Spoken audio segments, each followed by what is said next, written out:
Once, it was one of the longest highway bridges in the world. Ready to lower. Now, it must come down.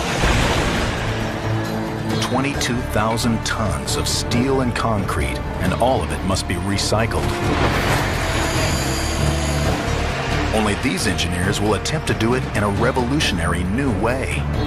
Just keep rolling, baby. They'll turn spans into ships and sail them away, all in less than 48 hours.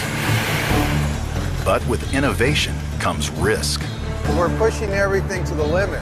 Two functioning bridges stand dangerously close on either side, and nothing can touch the water.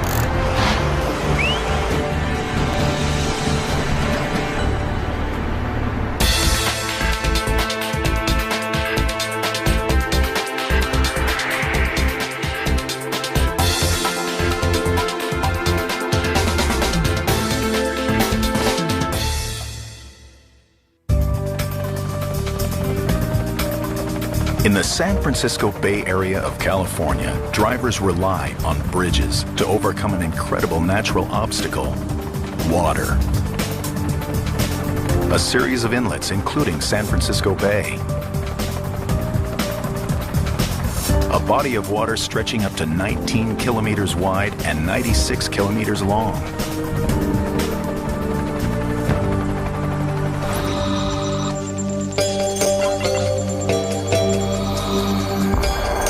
Seven large bridges carry more than 400,000 cars across the bays every day. In the Northeast, 3 bridges sit side by side, spanning the Carquinez Strait. This is where it all started in 1927.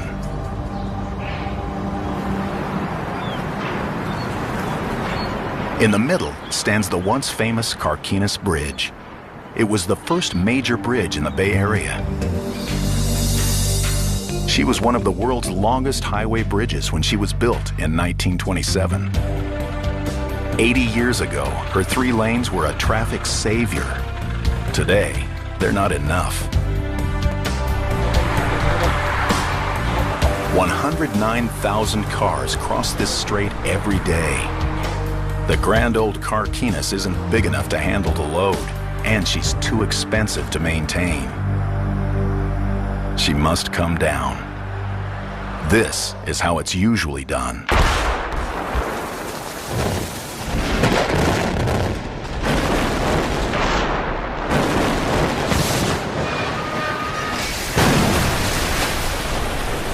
But that won't work for the Carquinez.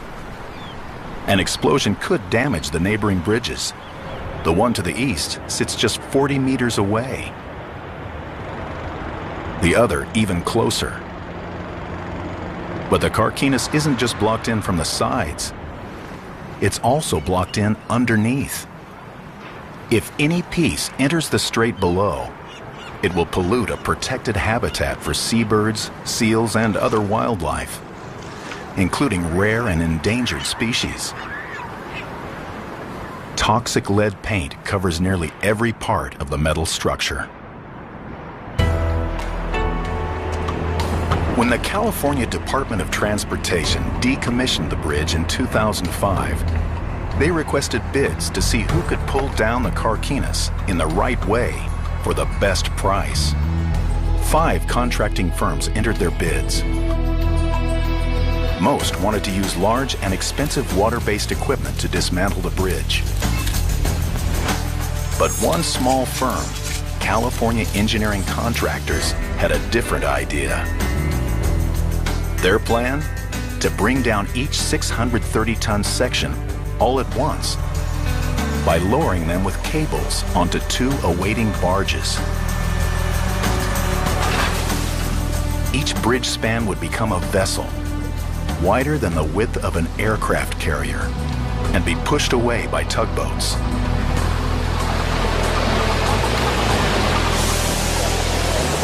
Not only has this innovative technique never been attempted, California Engineering Contractors claims it can do it for just $18 million, $10 million less than the nearest competitor. We'll just go right into the lowering. Their low bid wins them the job, But they have a secret plan to recoup some of the money. Recycling.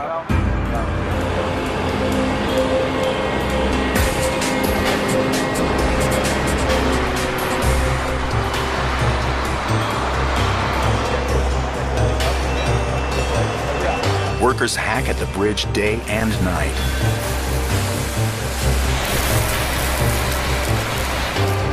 There's some 22,000 tons of steel and concrete in the Carquinez. Properly recycled, the steel alone is worth more than $2 million.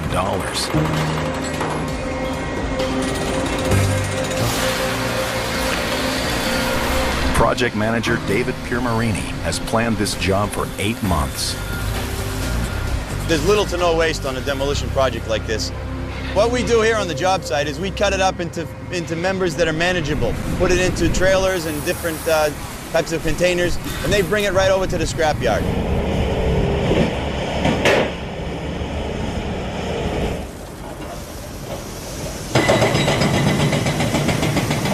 A crew gets to work on the south end of the bridge. Heavy machinery pulls down the concrete towers.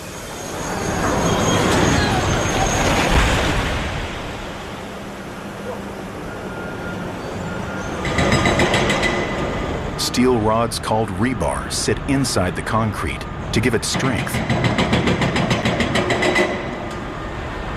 This rebar will also be recycled. Bridge engineer Jay Coleman knows there's value in every scrap of steel. The steel industry has been recycling for a long time because of just the driving economics behind it. It's cheaper to harvest steel from this old column than it is to harvest iron ore from the ground and make new steel. Even the rubble will be pulverized and made into roads. It's a steel cantilever truss bridge that we're taking apart. It's 12,000 tons of steel, as well as a significant amount of concrete, and we're tasked with completely removing the bridge so that when we're all done with this project, there will be no trace. This is a dream for an engineer to be a part of something like this, and this is why we do this. But the biggest challenge sits 15 stories above the water: the suspended middle spans. The innovative plan to lower the middle spans in one piece means smaller crews can safely and efficiently salvage the steel on land. It will be another big saving if the crews can pull it off. Each span stretches longer than a jumbo jet, stands as tall as a 10-story building, and weighs more than 635 tons. There's no textbook for this kind of teardown. It's a world first. But the team has a bold idea. They will determine how the bridge was constructed and then reverse the process. The blueprints for their strategy will be based on methods used by engineers 80 years ago. What we're doing here is not very different from how they built the bridge. Physics are the same, gravity is the same. In 1927, steelworkers assembled the giant center spans on a dock. They then floated them on barges underneath the already constructed towers. They rigged the spans to cable and pulley systems connected to gigantic sand-filled counterweights. When engineers released the counterweights, the spans on the barges became the world's largest elevators, rising into place in less than an hour. Workers then connected the spans to the towers and completed the major part of the bridge's construction. In theory, a similar system should work in reverse. But 8 decades ago, the Carquinez wasn't flanked by other structures. And the water below wasn't a protected habitat. One thing is the same: lives depend on getting it right. A wrong calculation could be catastrophic.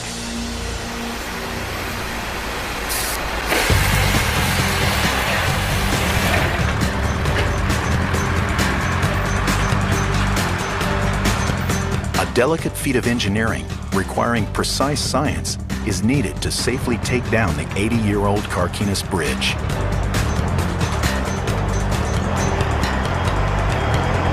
Bridge engineer Jay Coleman must first calculate exactly how much the spans weigh.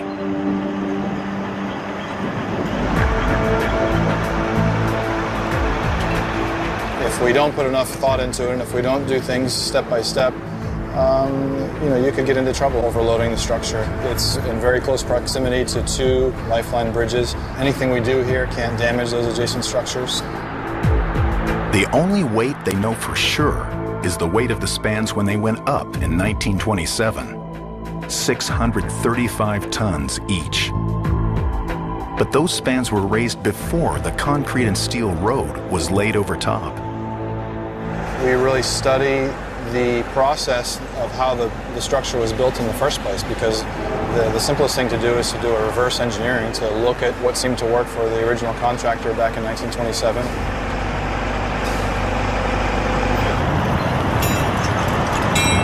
Reverse engineering a span requires stripping it of its concrete surface and steel road supports to get it back to its original weight. Workers rip up the road with heavy machinery. Chief mechanic Hector Macias must keep it all running. It's pretty intense work. We got a bobcat, we got man lifts, we got welders, generators, and compressors. And it all happens during one of California's wettest years. 825 millimeters of rain in just 2 months. It was raining cats and dogs. I mean, I had to change my boots 3 times one day, and I ran out of boots. High winds and cold rain make an already dangerous job more so. Lunch, whatever you want to do for about 20 minutes. And there's another problem for Hector. As the road around the main crane is stripped, the rig is left stranded on a tower of steel. The crane will lower the smaller equipment once the spans are down, but nothing can lower the 54-ton crane itself. Its fate is sealed. It will get cut up, lowered in pieces, and recycled with the rest of the bridge. It's all part of the plan, and the only way to get the job done.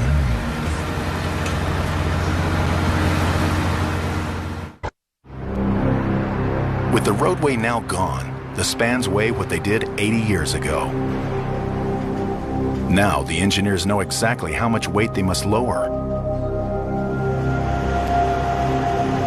But the lighter spans are less stable and more vulnerable to the San Francisco Bay's high winds.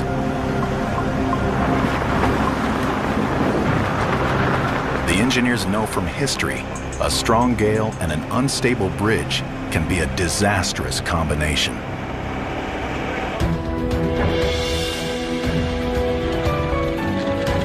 (1940), Tacoma, Washington. The Tacoma Narrows Bridge opens with great fanfare. Nearly a mile across, it is the 3rd longest suspension bridge in the world. But months later, a storm brings 64 km/h winds, and the bridge begins to oscillate. The winds stay steady, and the shaking worsens each hour. Finally, the cables holding up the roadway can no longer take the tension. The Tacoma Narrows comes down in a heap of twisted steel.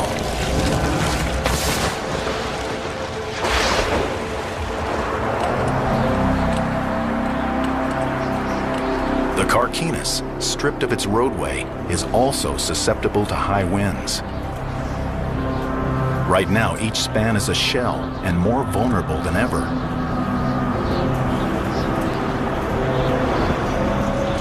Engineers want to bring down the spans as soon as possible, but they'll only do so in calm weather. So far, project manager David Piermarini has had no luck.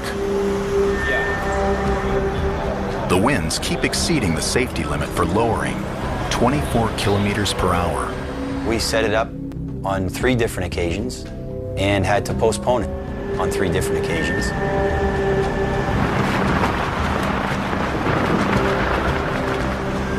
Every delay increases the chance of the bridge being hit by gale force winds. Tomorrow's forecast calls for winds pushing 24 kilometers per hour. It's right on the limit and a tough call. The Coast Guard must close the strait below for the operation, but they'll only prohibit boat traffic for 48 hours. The strait is an important shipping lane, so David and his crew must finish the job on time. David seizes the small window of opportunity and gives the order to bring the span down. Captain, or stand by. From this point on, workers must race the clock.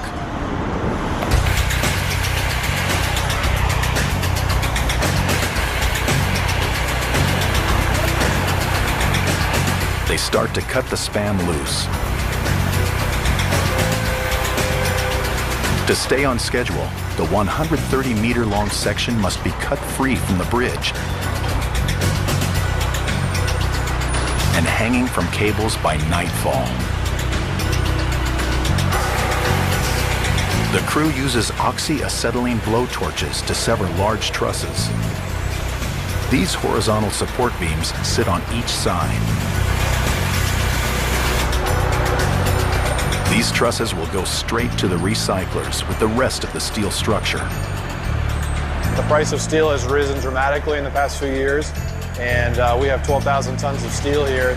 There's a strong motivation to go and recycle that steel, sell it to a scrapper who will then recycle that and make it into a new product that he can sell in the open market and make a buck.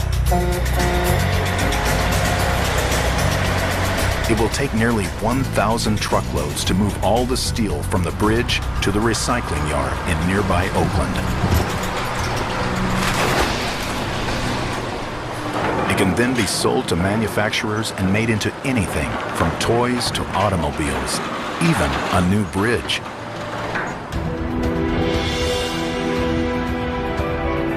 The Carquinez will have a new life.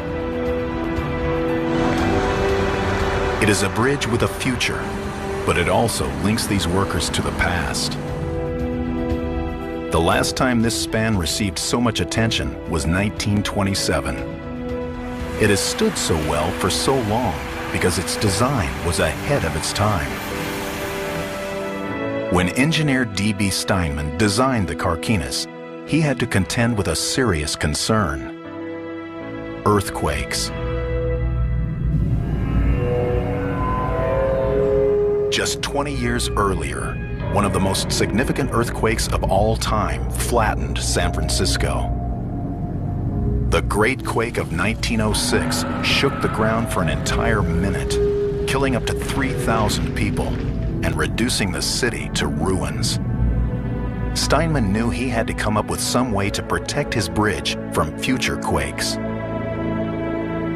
It is necessary to take such precautions as we could to make the structure as safe as possible against earthquake effects.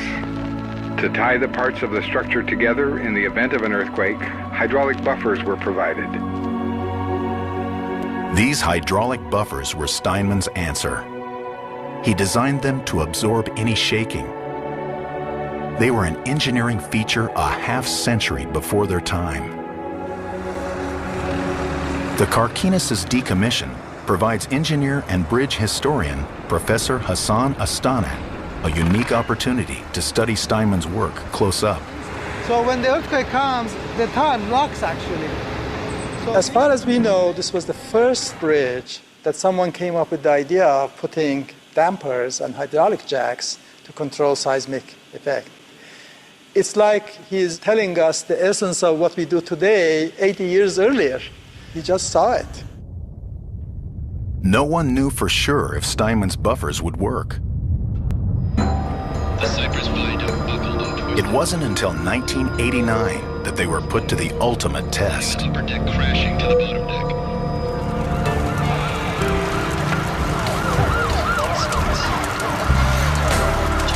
The Loma Prieta earthquake registers 7.1 on the Richter scale.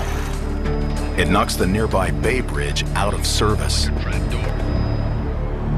But the 62-year-old Carquinez escapes unscathed.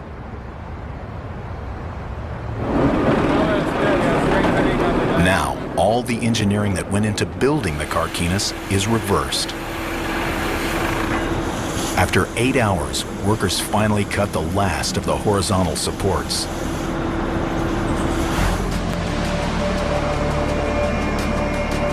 The span is currently connected by 4 pairs of vertical steel rods called I-bars, 1 pair on each corner. Workers secure lowering jacks to the top of each set of I-bars. The bottom of the span is then connected to the jacks through a series of steel cables, 19 on each corner. When the jacks are engaged and the I-bars cut, these cables will be all that holds up the 635-ton section of bridge. The jacks can then slowly lower the span.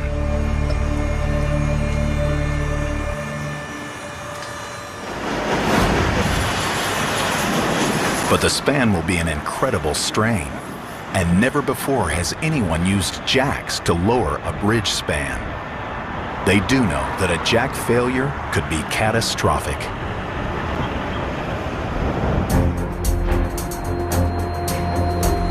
The moment of reckoning finally arrives.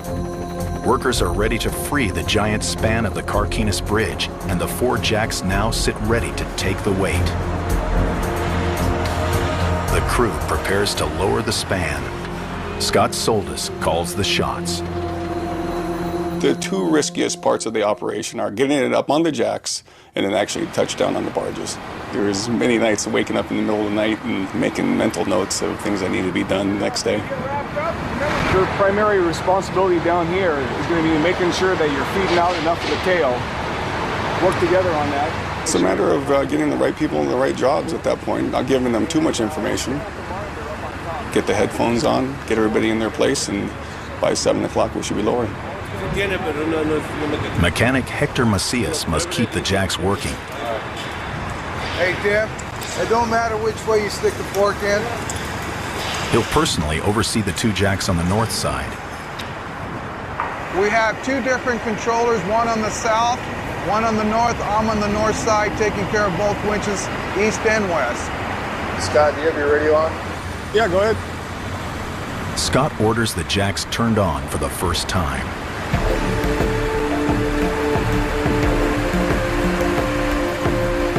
The jacks slowly take the slack out of the cables. Now, a crucial moment.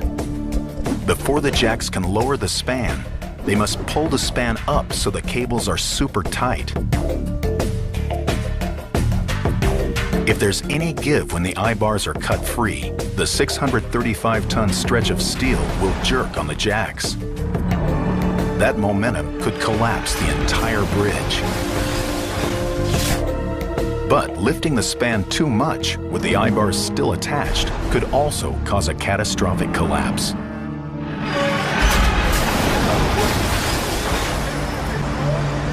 If we come up on the load too high and cause too much compression in the member, you could break the jacks and you could break the supports, which are holding up the bridge at that point. Everything and everyone would be taken out.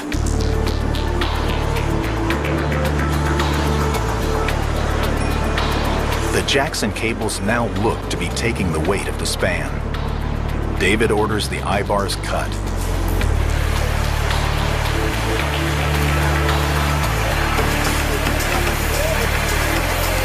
From here, the only way forward is down. There's a point of no return. As soon as we cut the I-bar and transfer the loads onto the strands, then that's it. We have to lower the bridge. They sever the last I-bar. Now the cables alone support the full weight of the span. The entire 635-ton section swings free and lies at the mercy of the wind.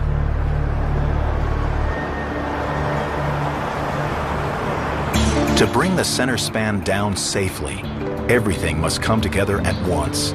The weather, the equipment, the engineering, the current, and the tides. It takes a perfect set of circumstances, and nothing can be rushed.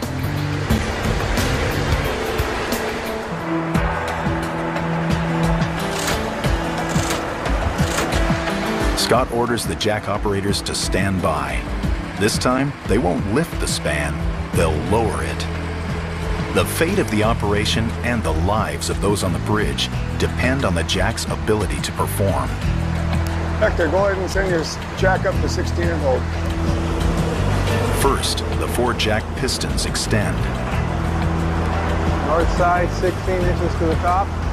All right, hold right there. I'll get right back to you. Next, metal forks determine which part of the jack grips the cables, either the top or the bottom. North side, bring it to the top.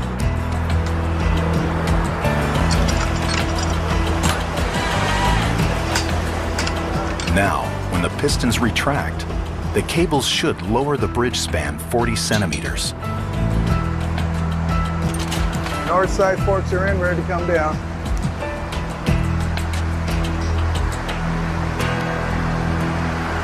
All right, north and south side, both sides down. 10-4, coming down.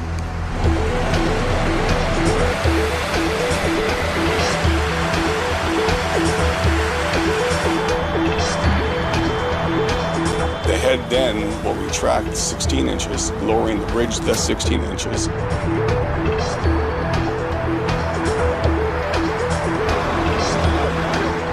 In one smooth motion, the span makes its first move toward the awaiting barges. Jay, you got a copy? Yeah, 10-4, stand by. Jay, can I get a measurement on the north side? It's like using a rope to lower a bucket down a well. No pulley, just one arm's length at a time. 4, I'm going back up.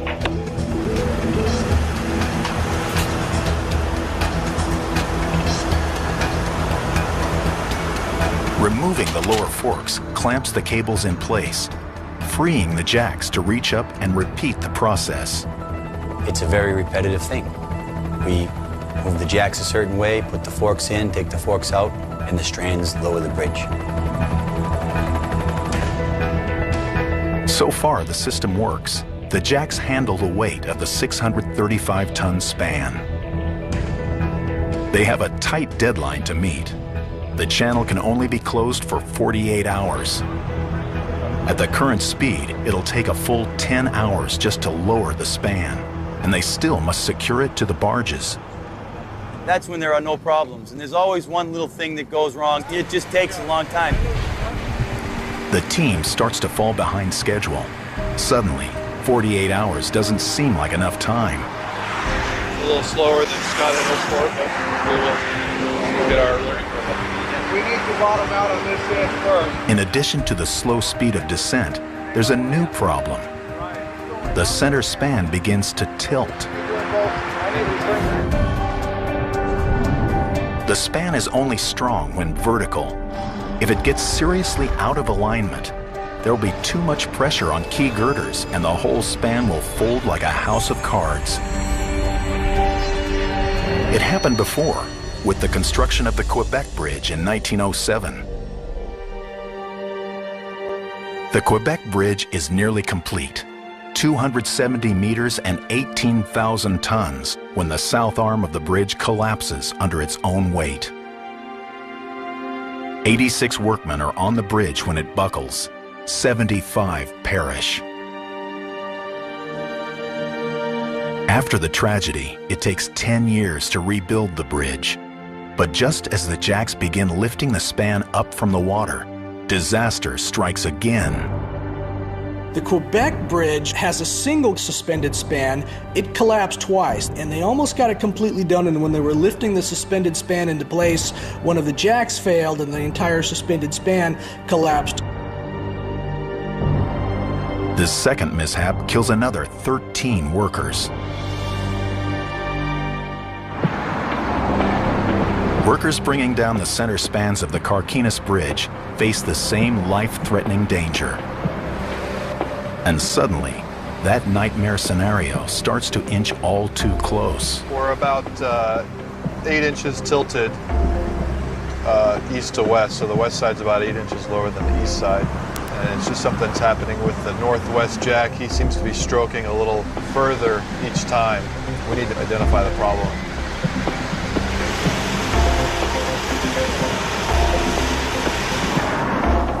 every centimeter the span falls out of line, it becomes less stable and more prone to collapse. Yeah, well, it doesn't make sense. Jay gives the order, stop everything. The operation grinds to a halt, with the span uneven and dangling precariously.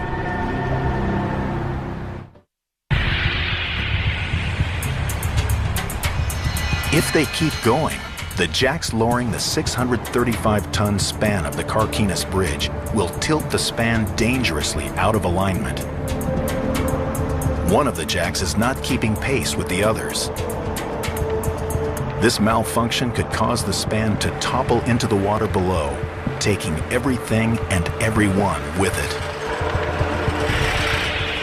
Mechanic Hector Macias thinks he's found a solution. By accelerating the jack motor on the northeast corner, he's confident he can match the rate of descent of the other three motors and even out the alignment. It looks like that east-northeast motor consistently has been about an inch, maybe a half inch a stroke short, so we brought the RPMs up, see if we can pick them up. Southside hold. Hector, let me know when your lower forks are in. Scott orders a leveling stroke on the northeast corner. It works. All's well again, but not for long. Scott, you got a copy? Over, Scott. The team hits a new snag. You got a tangled vessel over here on one side. The cables twist on their way to the jacks, bunching up into a tangled mess. Trying to feed them through the jacks gets harder and harder, like trying to run a brush through knotted hair. The jam could bring the whole operation to another standstill. We've been having problems because we're pushing everything to the limit. The iron workers wrestle to keep the cables straight near the jack head. But the tangle worsens with each jack stroke. Copy that, hold. Hector, hold that 16, but grab Lupe. It looks like Matt's going to need some help getting the cable. You're pretty tight there in the couple. The tangled cables slow the entire operation to a crawl.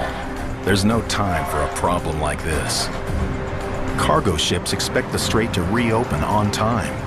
Commerce depends on it. But the hanging span presents an impassable object.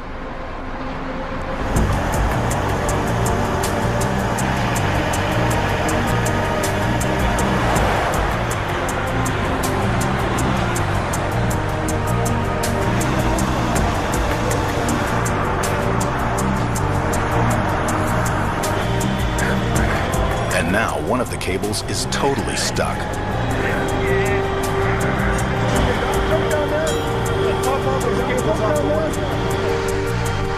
One of the cables received a permanent kink, and it couldn't go through the jack smoothly.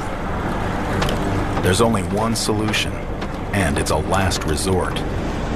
Project manager David Piermarini decides to cut any problem cables.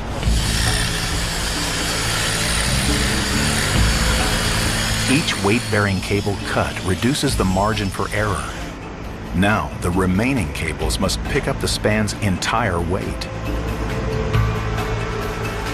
The crew works into the night, and then tries again. Some twisted cables remain, so each stroke of the lowering jacks continues to be a chore. They fight more and more tangled cables every bit of the way. They cut a second cable. Scott finally calls the day after 16 hours of non-stop work. Everyone will be back at 6 a.m.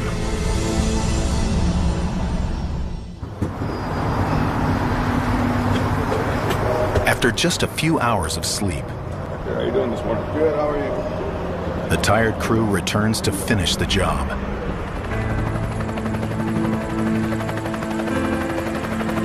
The 635-ton span dangles 15 meters above the strait.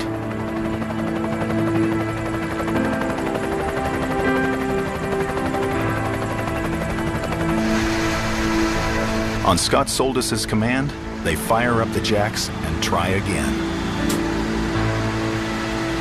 I'm back in business. At last, the span moves smoothly, and the section drops another 40 centimeters. The second cable cut last night made the difference. The team rediscovers its groove.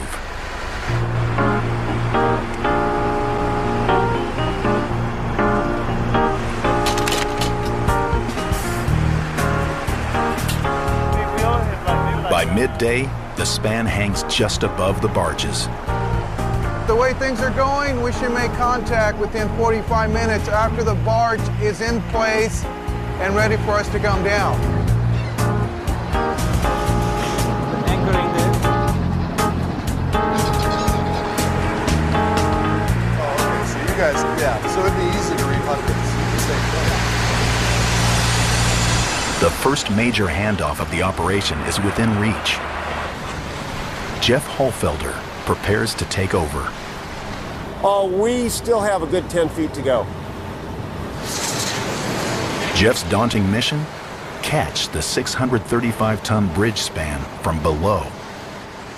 We pulled straws and I got the wrong straw. The bridge gets to within 3 meters of the water, and Jeff starts directing. I'll let Scott know the minute we're getting close. Just a heads up, but just keep on coming. Lower side down, 16. Yeah, I copy. Go ahead and come down, Chuck. All the way. Send her back up.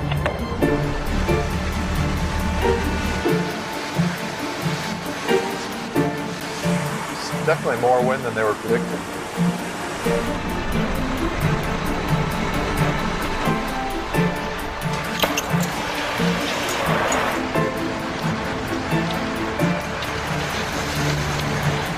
A little hectic with the tide and the wind. Everything's floating around right now, and we're trying to, we've got good alignment on the bridge and the barge, and I want to come down just on this end till it comes within our guides here. The barges have special frames to catch the span and hold it in place. But the span won't fit until the crew cuts away some smaller pieces. Now the span can connect with the barge. Okay, Scott, you have a copy? We're lined up on both barges. Let's come down at least one stroke, if not two. Okay, everybody down. The bridge releases the weight of the span onto the barges and relaxes for the first time in 80 years. As the bridge touches down on the barges, the cables are in a stretched and tight condition, and the cables will essentially shorten as they relax and as the load comes out of them. And then, in fact, the bridge itself recoils and will tend to relax or bounce up more than a negligible amount, and we need to account for that. Jay for Scott. No one knows for sure how it will go. Chuck, are you hearing me? Everyone is nervous. Jay, you trying to reach Chuck or me? There's too many people talking on this frequency. Okay, Hector, you ready to come down? I'm ready to come down. Okay, both sides come down 16. We have to hit the target. We have about a 6-inch tolerance. It's got to be right on the money. Finally, the last stroke of the jacks lands the span squarely on the barge. It needs to be secured immediately. No one wants 635 tons of steel moving with the waves. At that time, everything gets real busy.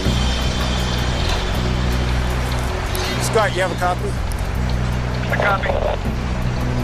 They connect the bridge to the barges with a specially built harness system. But even locked down, the span remains in a dangerous position, still tethered to the bridge above and at the mercy of the swift currents below.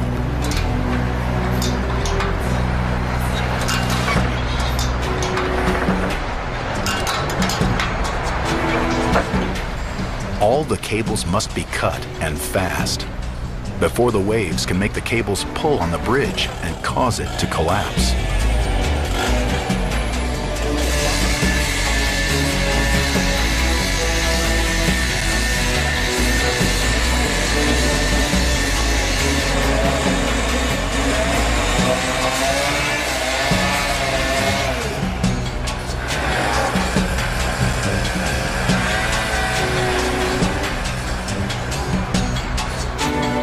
At last, they free the span from above.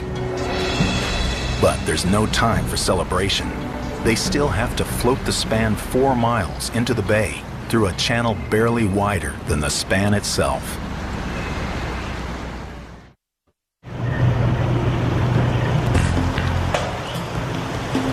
Yeah, Dan, this is Jeff, California Insurance. We're getting ready to giddy up here. We're just about... The giant span from the Carquinez Bridge, secured to the 2 barges, makes it a vessel over 120 meters wide, twice as wide as an aircraft carrier. How you doing? And every ship needs a captain. Yeah, finally. Captain Dan DeForge is a veteran Bay Area tug pilot. My job is 99% sheer boredom, but it's 1% sheer terror, as we say. With a vessel this big, it'll be a tight squeeze from San Francisco's Carquinez Strait, 6.5 kilometers up the channel to Mare Island. In places, Dan will have just 6 meters on each side to squeeze through. A shift in wind, current, or tide, and he could easily run aground. Spent many hours just getting acquainted with exactly what the currents are doing by the minute. 2 tugs will push the colossal structure, but Dan won't be aboard either. This extraordinary challenge calls for extraordinary measures. You have to be in a position where you can see what's going on, and the higher you are, the better off you are. The captain's chair sits 10 stories up on top of the span. Everyone waits while Dan climbs to his perch. He sits right on top of the middle of the span, and he's able to see the structure, coordinate with both of the operators of the tugboats that are pushing the structure. He knows these waters and these currents as well as anyone. One of my pet peeves is I want to know when the baton is passed to me. And when the baton is passed to me, I want the radio silence strictly with us. Dan's first challenge, getting the detached span out and away from the 2 neighboring bridges. They cast off from their anchorage, and Dan gives the order. And I'm looking at everything to see which direction the wind's going to push us, which direction the current's going to push us, and then eventually one of the tugboats, I tell him half ahead. The widest vessel in the world slowly pushes off. And slowly but surely, this whole structure started to move. And I think most people that sends chills up our spines, because it's actually happening.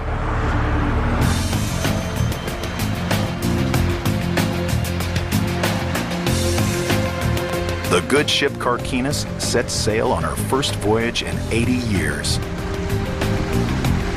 And her last.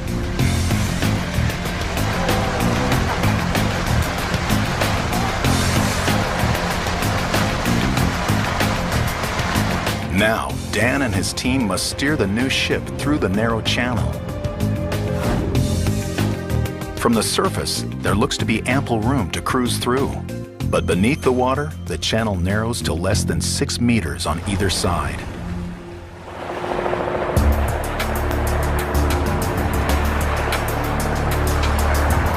Dan doesn't want to rush, but he must also get through before the change in tide makes the channel even more shallow. It takes nearly 2 hours.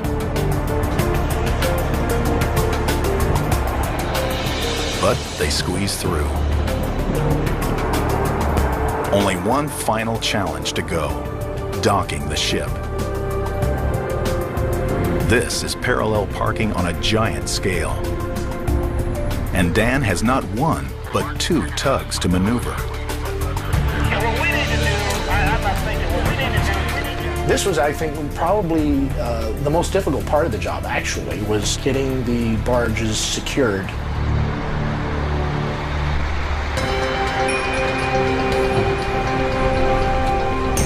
There was a barge that was tied up alongside the dock, and we then had to straddle that barge, and we only had about 20 feet on either side.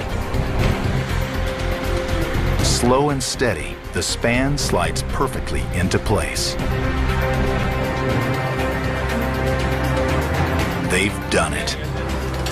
They've cut down a fragile 635-ton piece of bridge, made it into a vessel, and sailed it to a safe harbor to dismantle.